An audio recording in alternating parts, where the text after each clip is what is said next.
निराली, अरे ओ निराली, अरे जल्दी से एक पराठा और ले आ, मुझे फैक्ट्री के लिए देर हो रही है। अभी आई। भाई मेरा तो पेट भर गया है, पर मन नहीं भरा।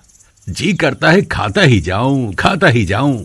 कितना अच्छा खाना बनाने लगी है मेरी बिटिया, जबकि सिखाने के लिए तेरी माँ भी नहीं है। भगवान भी कितना कठोर है, तेरी माँ को भी छीन लिया।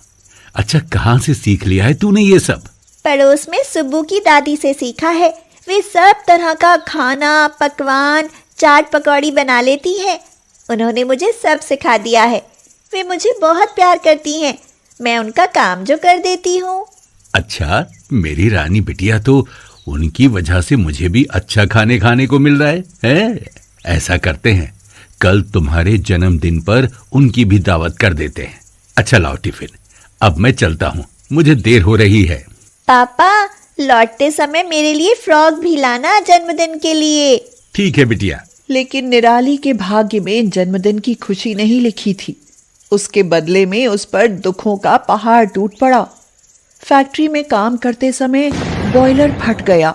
10 कारीगरों के साथ मंजीत की वहीं पर मृत्यु हो गई। निराली अब बिल्कुल अकेली रह गई। उसकी दूर के रिश्ते की बुआ कुंती उसको अपने साथ ले गई। अपने घर में आकर कुंती ने उसको नौकरानी बना लिया। वह घर के सारे काम उससे करवाती और ढंग से खाने को भी नहीं देती थी। अगर निराली कुछ कहती तो कुंती उसको बहुत मारती। करम जली, काम करने में नखरे दिखाती है। तू तो भूखों मर गई होती अगर मैं तुझको नहीं लाई होती। मैं ही तेरा पेट भरवाती हूँ, उस पर भी तू काम करने में नखरे दिखाती है। एक दिन निराली को बहुत तेज बुखार आया। वह चुपचाप बिस्तर पर पड़ी रही। तभी कुंती आई और उससे कहा, ओए, तू महारानी की तरह बिस्तर पर पड़ी हुई है, खाना नहीं बनाएगी? मुझसे उठा नहीं जा रहा बुआ, मैं खाना नहीं बना पाऊंगी। मैं खड़ी होती हूँ तो आंखों के आगे अंधेरा छाने लगता है। यह सुनकर कुंती को बहुत गुस्सा आया। वह बोली, मक्कार कहीं की, बहाने बनाती है। रुक, मैं डंडा ले आऊं, फिर तेरी पिटाई लगाती हूँ। जैसे ही कुंती अंदर गई, निराली डर के मारे घर से भाग खड़ी हुई। उसे चक्कर आ रहे थे, फिर भी वह भागती चली जा रही थी। निराली शहर से बहुत दूर निकल गई, फिर सड़क पर बेहोश होकर गिर पड़ी। वह एक टूटे फूटे से घर के सामने गिरी थी। उसका मालिक गोविंद उसको उठा ले गया। गोविंद अपनी पत्नी नैना से बोला, नैना देखो, कितनी सुंदर लड़की है, पता नहीं किस मुसीबत में फंसी है, ये बेहोश पड़ी हुई थी। नैना ने उसे छूकर देखा तो चौंक कर बोली, अरे, इसे तो तेज बुखार है, जल्दी से डॉक्टर को बुलाओ। उन लोगों ने डॉक्टर को बुलाकर दवा दिलवाई। नैना ठीक हो गई। वह उठकर बैठी और बोली, मैं कहाँ हूँ? अब बेटी, तुम सड़क पर बेहोश पड़ी थी, चलो तुम्हारे घर पहुंचा दूं। निराली रोने लगी और बोली, मेरा कोई घर नहीं है, मैं तो अनाथ हूँ, मैं यहाँ से कहाँ जाऊंगी? यह सुनकर नैना और गोविंद पिघल गए। लेकिन वे दोनों बहुत गरीब थे, जो अपने बेटे विनीत के साथ मजदूरी करते थे। उनका अपना गुजारा बड़ी मुश्किल से होता था। निराली की बात को सुनकर वे दुविधा में पड़ गए। बड़ी मुश्किल से हम अपना ही पेट भर पाते हैं, लेकिन इस लड़की को ऐसे कहाँ जाने दें? जमाना कितना खराब है। तो फिर इसे यहीं रहने दो, जैसे भगवान हमारा पेट भरता है वैसे इसका भी भरेगा। उनकी बातें सुनकर निराली भी बहुत दुखी हुई, लेकिन वह क्या कर सकती थी। दूसरे दिन गोविंदा, विनीत और नैना मजदूरी करने चले गए। जब लौट कर आए तो निराली ने घर का सब काम करके खाना बनाकर रखा था। खाना खाकर भी तीनों लोग बहुत खुश हो गए। वाह बेटी, तुम्हारे हाथों में तो जादू है, कितना अच्छा खाना बनाती हो। यह सुनकर निराली बहुत खुश हो गई। मेरी तो कभी कोई तारीफ ही नहीं करता। मेरे पापा मेरी तारीफ किया करते थे। मैं और भी बहुत सी चीजें बना सकती हूँ, बनाकर खिलाऊं? हाँ हाँ, क्यों नहीं, जरूर। हम सब काम करने चले जाते हैं, लौटकर इतना थक जाते हैं कि अच्छा खाना बना ही नहीं पाते, उल्टा सीधा बनाकर पेट भर लेते हैं। नैना ने उनको पकौड़ी और आलू की टिक्की बनाकर खिलाई, जिसे खाकर गोविंद के मुंह से निकला, ऐसी टिक्की तो मैंने आज तक कहीं नहीं खाई। और क्या, जब हम भूखे होते हैं तो कभी कभी टिक्की खा लेते हैं, लेकिन उनका तो ऐसा स्वाद ही नहीं होता। यह सुनकर निराली बोली, क्यों ना मैं आलू की टिक्की बनाऊं और आप लोग बाहर दुकान खोलो। जब आपको स्वाद अच्छा लगा तो और लोगों को भी अच्छा लगेगा। सलाह तो अच्छी है, हम कोशिश करके देख सकते हैं। बस फिर क्या था, फटाफट विनीत सारा सामान खरीद कर ले आया।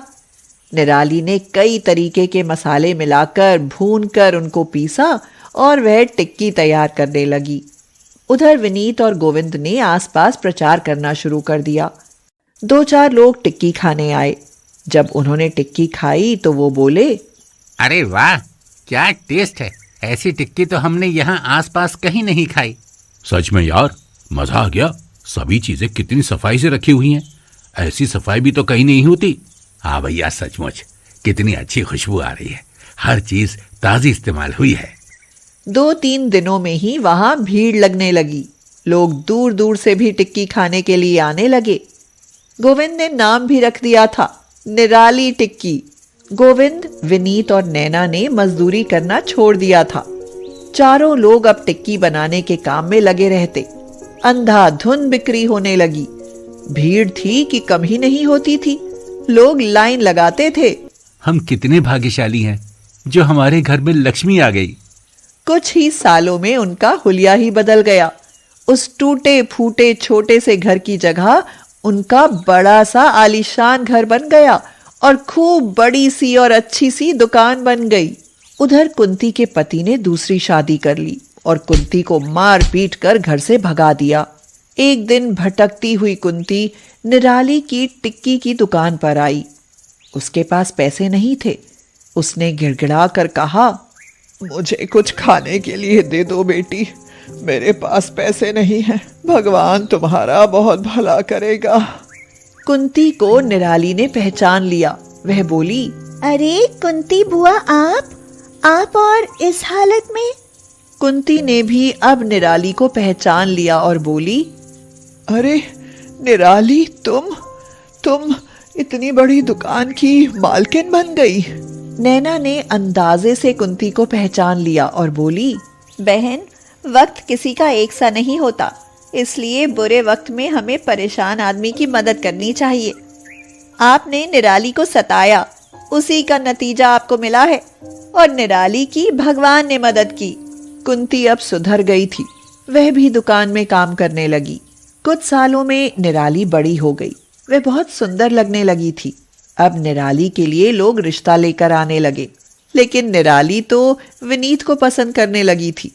विनीत भी मन ही मन निराली को चाहने लगा था, लेकिन निराली मन में सोचती, मैंने इनके घर में आकर शरण ली है और मैं हूं ही क्या, एक आलू की टिक्की बनाकर बेचने वाली गरीब लड़की।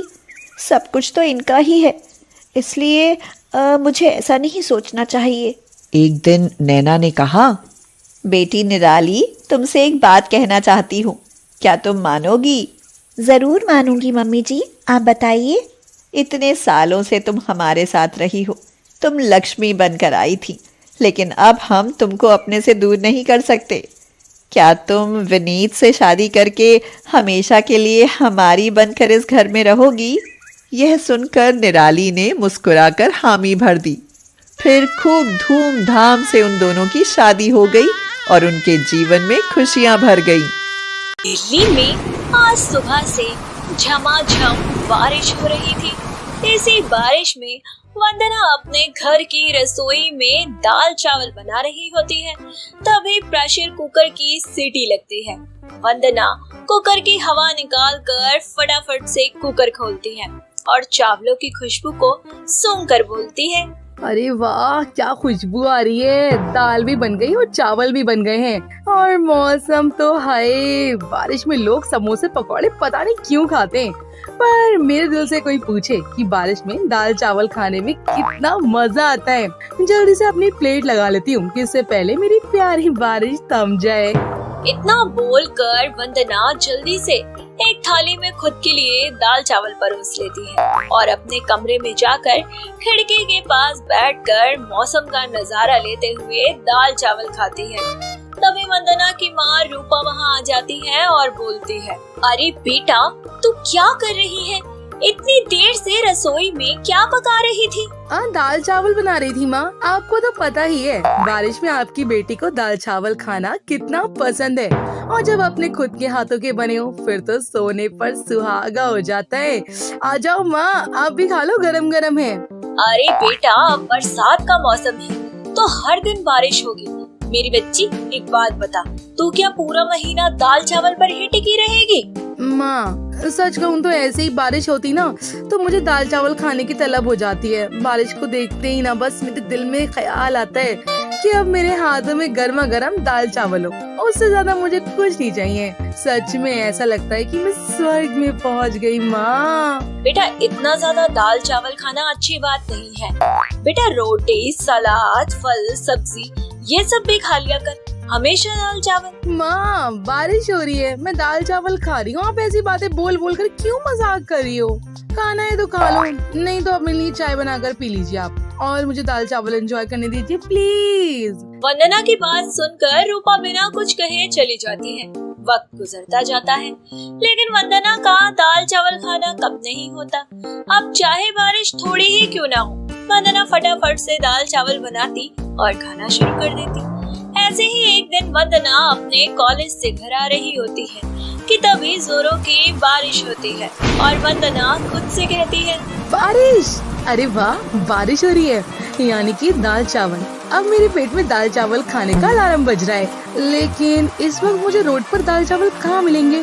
क्या करूँ क्या करूँ? जब तक दाल चावल नहीं खाऊंगी तब तक मेरा मन भी नहीं मानेगा। यार करूँ तो क्या करूँ? अरे हाँ, आजकल तो हर चीज रेडीमेड मिलती है, बस गर्म पानी में डाला और काम हो गया। पास वाला जो नया मॉल खुला है ना, वहाँ चली जाती हूँ, बने बनाए दाल चावल मिल जाएंगे, पानी मिलाकर खा लूंगी। इतना कहकर वंदना उसके कॉलेज से थोड़ी ही दूर सिटी सेंटर मॉल जाती है, जहाँ उसे बने बनाए दाल चावल के पैकेट मिल जाते हैं। वंदना जल्दी से वह पैकेट खरीदती है। वह मॉल के नीचे बनी हुई कैंटीन में जाती है और वहाँ से गर्म पानी लेती है और गर्म पानी को उस बॉक्स के अंदर डाल देती है और फटाफट से अपने लिए गर्मा गर्म दाल चावल रेडी कर लेती है और आराम से कैंटीन में बैठकर खाने लगती है। तभी उसके पास एक शुभम नाम का लड़का आता है और बोलता है, अरे मैडम, लगता है आपको दाल चावल खाना कुछ ज्यादा ही पसंद है। पसंद है तो तुम्हें इससे कोई मतलब? जी मतलब तो कुछ नहीं है, पर आप चाहें तो मैं आपको इन रेडीमेड दाल चावल से भी बेहतर दाल चावल खिला सकता हूँ। जी नहीं, मैं इन्हीं में खुश हूँ। जी ठीक है, जैसा आपको सही लगे। इतना कहकर वंदना कैंटीन के बाहर चली जाती है। शुभम भी हंसता मुस्कुराता उसके पीछे चल देता है। बाहर निकलते ही वंदना देखती है कि बारिश अभी भी हो रही है, जिसे देखकर वह खुद से कहती है, अरे यार बारिश तो अभी भी हो रही है, उन रेडीमेड दाल चावल से तो मेरा पेट ही नहीं भरा, और अब मेरे पास पैसे भी नहीं है और पैकेट खरीद कर दाल चावल बनाकर खा लूं। मैं क्या करूं? मैडम मेरा ऑफर अभी भी चालू है, आप चाहो तो मैं आपकी मुराद को पूरा कर सकता हूँ। मेरे साथ बाइक पर बैठो, आपको दिल्ली के सबसे बढ़िया दाल चावल खिलाता हूँ। दाल चावल के लालच और बारिश को देखकर वंदना हाँ बोल देती है, जिसके बाद शुभम उसे बिठाकर एक छोटे से ठेले पर ले जाता है, जहाँ तेज बारिश में भी छतरी लेकर लोग दाल चावल खाने और पैक करवाने के लिए लाइन में लगकर इंतजार कर रहे थे। शुभम जल्दी से लाइन में लगकर वंदना के लिए दाल चावल ले आता है और दोनों ही बरसात से बचकर दाल चावल खाते हैं। तभी वंदना बोल, अरे वाह यार क्या दाल चावल है। हम सच में बारिश में खुद के लिए दाल चावल बनाती हूँ और खाती हूँ, लेकिन मैंने आज से पहले इतने ज्यादा अच्छे दाल चावल कभी नहीं खाए। सच में आज तो मुझे दाल चावल से और प्यार हो गया है। और मुझे आपसे हो गया। क्या? क्या कहा तुमने? जी कुछ नहीं, मेरे कहने का मतलब है कि मैं तुम्हें देखते ही समझ गया था कि तुम्हें बारिश में दाल चावल खाना बहुत पसंद है, बस इसलिए तो मैं यहाँ ले आया। वैसे जो पहले कहा था वो बुरा नहीं था, जो अब जवाब दिया ये भी अच्छा है। मेरा नाम वंदना है और तुम्हारा? मेरा नाम शुभम है, मैं आप ही के कॉलेज में पढ़ता हूँ, शायद आपने कभी गौर नहीं किया। ऐसे ही बातों में वंदना और शुभम की दोस्ती हो जाती है। दोनों अपना अपना नंबर एक्सचेंज कर लेते हैं। ऐसे ही दोनों की बातों और मुलाकातों का सिलसिला शुरू हो जाता है। दोनों दाल चावल की तरह एक दूसरे के प्यार में डूब जाते हैं। कुछ वक्त बाद दोनों अपने माता पिता को अपने रिश्ते के बारे में बताते हैं, जिसके बाद घर वाले बिना किसी देरी के उनकी शादी करवा देते हैं। ऐसे ही एक रात जब वंदना अपने ससुराल में आराम से सो रही होती है, तभी करीबन रात के 2 बजे जोरों की बारिश होती है और वंदना की आँख खुल जाती है और वह खुद से बोलती है, बारिश। तभी मैं कहूँ कि मेरे पेट में भूख का अलार्म क्यों बज रहा है। अब तो मुझे जल्द से दाल चावल बनाकर खाना ही होगा। रुका नहीं जा रहा, जल्दी से रसोई में जाती हूँ और दाल चावल बनाती हूँ। जब तक मैं दाल चावल नहीं खाऊंगी तब तक मेरे बेचैन पेट और दिल को शांति नहीं मिलेगी। इतना कहकर आधी रात को वंदना रसोई में जाकर खटपट करना शुरू करती है और दाल चावल बना लेती है। शोर की आवाज सुनकर उसकी सास विमला रसोई में आती है और बोलती है, अरे क्या हो गया? इतनी रात को क्या हल्ला गुल्ला कर रही है तू रसोई में? एक तो मौसम खराब है, ऊपर से तू नहीं सोने दे रही। माँ जी, बाहर बारिश हो रही है ना, तो बारिश के मौसम में मुझे दाल चावल खाना बहुत पसंद है। जब ये बारिश होती है ना तो मेरे बस पेट में भूख का अलार्म बजता है और मुझे दाल चावल खाने की तलब लग जाती है, तो इसलिए दाल चावल बना रही थी। बस बन ही गए हैं। आप खाएंगी? आपके लिए थाली में परोस दूं? अरे नहीं नहीं, मुझे नहीं खाने तेरे दाल चावल। आधी रात को शोर शराबा करके सारी नींद का कबाड़ा कर दिया। तू ही खा अपने ये दाल चावल। अच्छा ठीक है माँ जी, मैं तो खाऊंगी ही। मैंने तो खाने के लिए ही बनाए हैं इतनी मेहनत करके। अब आराम से कमरे में खिड़की खोलकर सामने कुर्सी डालकर गरम गरम दाल चावल का मजा लूंगी। इतना कहकर वंदना खुद के लिए दाल चावल परोस कर कमरे में ले जाती है। अब दिन हो या रात, जब भी बारिश होती वंदना रसोई में दाल चावल बनाने घुस जाती। ऐसे ही एक दिन वंदना जब दाल चावल खा रही होती है, तभी उसकी सास उसके पास आती है और बोलती है, बहू देख बेटा, मैं जानती हूँ तुझे दाल चावल खाना बहुत पसंद है। जब भी बरसात हो तो तुझे ये खाना बहुत पसंद है। लेकिन एक बात बताऊँ बेटा, ये दाल चावल तुझे खाना पसंद नहीं है। तूने बस अपनी जुबान को और शरीर को इसकी आदत लगा ली है। बेटा बारिश में कभी किसी और चीज का मजा लेकर तूने देखा ही नहीं, तभी तो तू दाल चावल पर ही टिकी रह गई। बेटा मेरी बात मान, कुछ अलग अलग बनाकर खाने की कोशिश कर। देखना तुझे हर एक चीज में स्वाद आएगा और हर चीज बारिश क्या किसी भी मौसम में अच्छी लगेगी। इतना कहकर विमला चली जाती है। वंदना को यह बात काफी पसंद आती है, जिस पर वह काफी सोचने के बाद कुछ नया बनाकर खाने की सोचती है। अब जब भी बारिश आती तो वंदना कभी समोसे, कभी पकौड़े, कभी चीज बॉल या अन्य चीजें बनाया करती। देखते ही देखते वंदना का बरसात में दाल चावल खाना छूट जाता है। अब सर्दी, गर्मी हो या बारिश, वंदना अलग अलग तरह की चीजें बनाती, खुद भी खाती और सबको खिलाती।